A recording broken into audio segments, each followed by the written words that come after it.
Kiraitu Murungi, the Meru governor, is sending mixed signals on whether he's going to support Azimio or the UDA. But let us try to flash it back to where it all started. Last year, Raila Odinga held a successful Azimio la Umoja rally in Meru. And during that rally, there is the famous handshake between Kiraitu Murungi and Peter Munya, who was the first governor of Meru.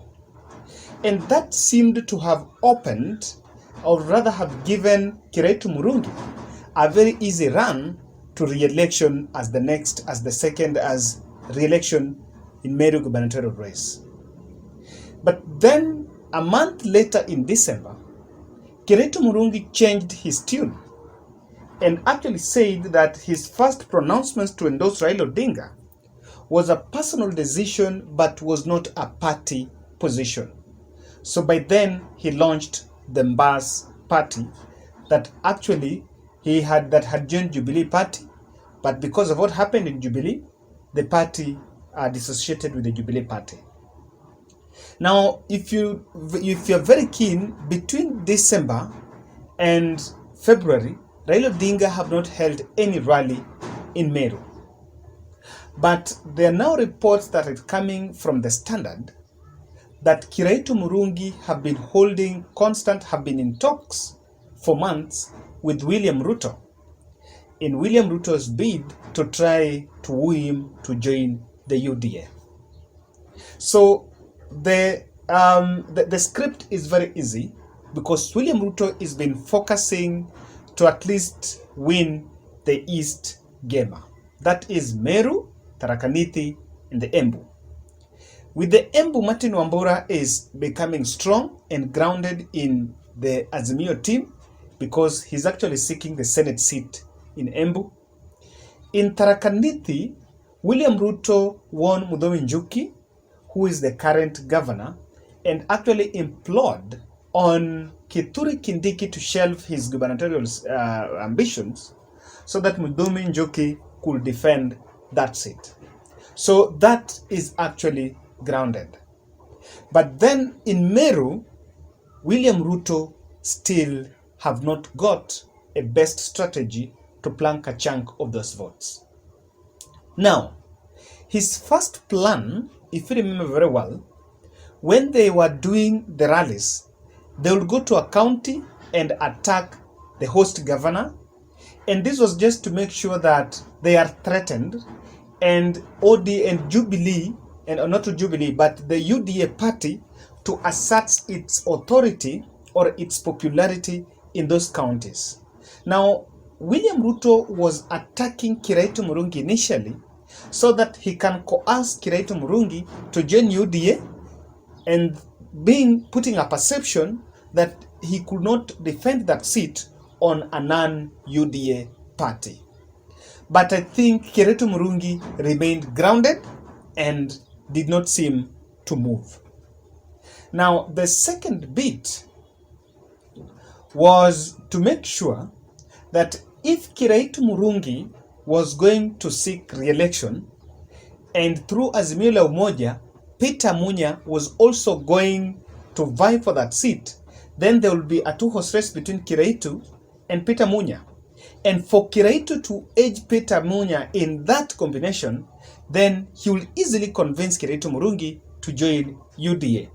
Then that second strategy fell flat. One, by the famous handshake, and two, I think after that handshake, Raila Odinga met with Uhuru Kenyatta and they had a strategy that the best way to lock William Ruto from Meru was to make sure that Munya does not go in a warpath with Kiraitu Murungi. And that is why Uhuru Kenyatta convinced Munya not to join that race. If Munya would have resigned to go and seek the Meru seat, as of now, Kiraitu Murungi will be 80% in the UDA.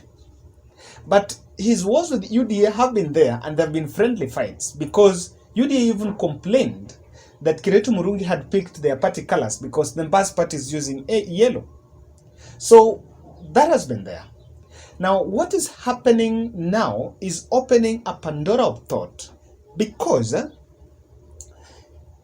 Kiraitu Murungi in December said that the party is going to decide. And I think, in my understanding, what William Ruto did, William Ruto went and implanted a spice within that party, within his party, and he started to face some rebellion, either at the party level or on the ground. And that is why he felt like he would now want to play a neutral ground by saying that they were at liberty to support either Raila or William Ruto, depending on the party position. Remember, this was a U-turn from his initial public endorsement of Raila Odinga during Azimio la Umoja campaigns back in October. So that has been happening. Now, what is happening now is after that failed, because Peter Munya is not going to seek, William Ruto hatched another strategy. And the third strategy is to, they have, according to that report by the Standard, the UDA have convinced Mithika Linturi to go and seek Meru gubernatorial seat against Kiraitu Murungi.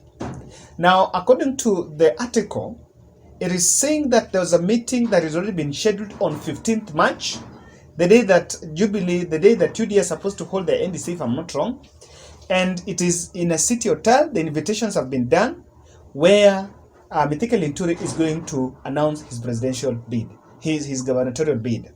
But then, Titus Nchui, Kiraitu Murungi's deputy, is also having direct links with William Ruto, and he is the emissary that William Ruto has been using to try to convince Kiraitu Murungi.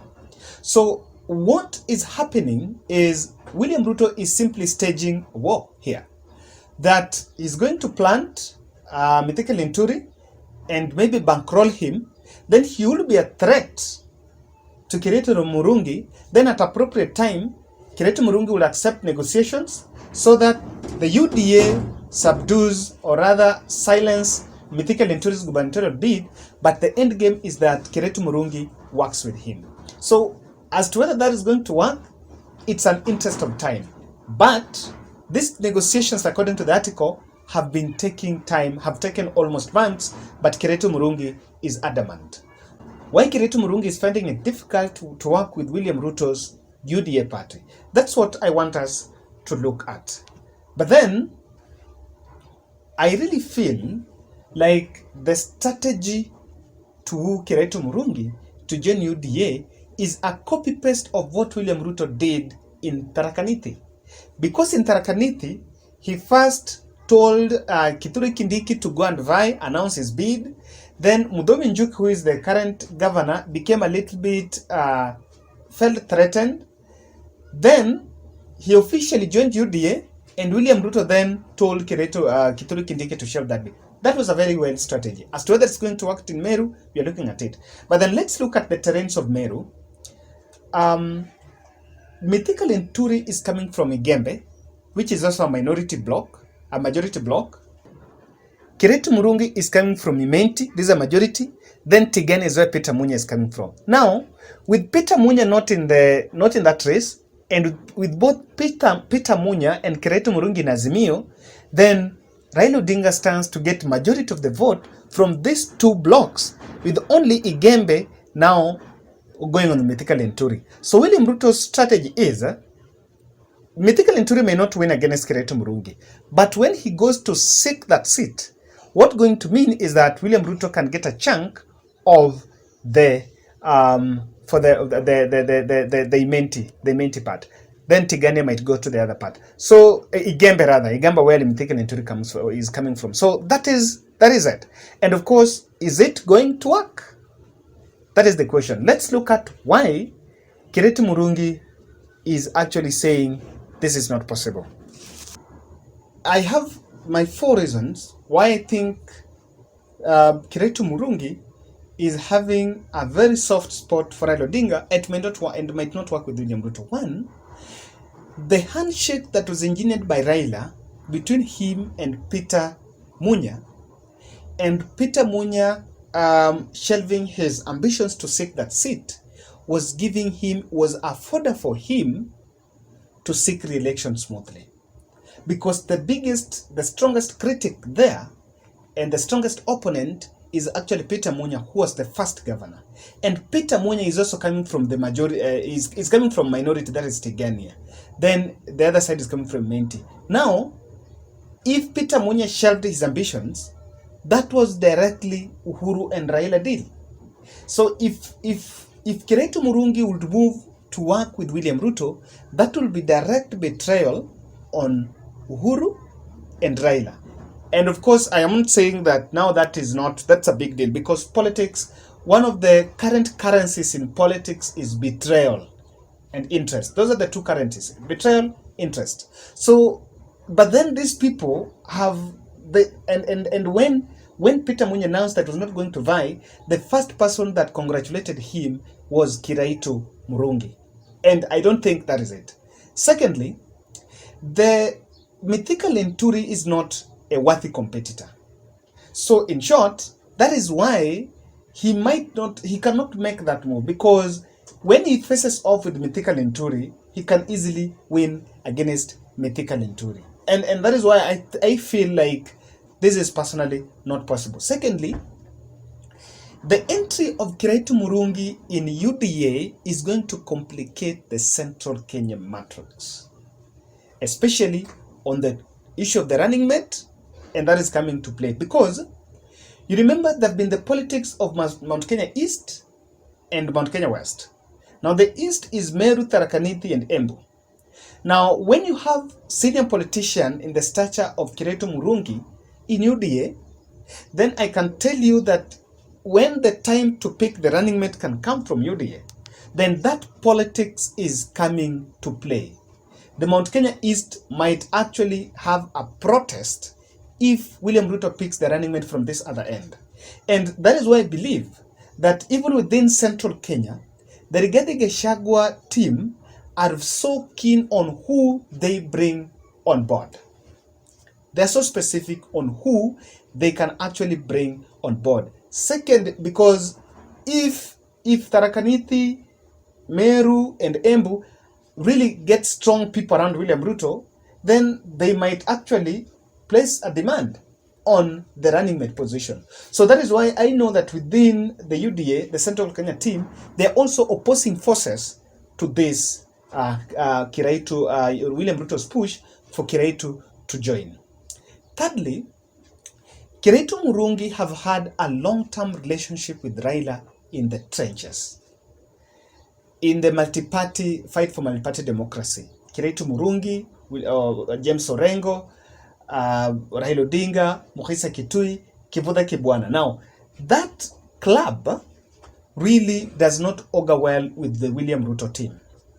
The William Ruto are young turks, they are short-sighted, and they are seeking the presidency. But if you look at Raila Odinga and Kiraitu Murungi, they are more senior politicians, and of course, for now, I don't think Kiraitu Murungi has more ambition apart from the governor's re-election.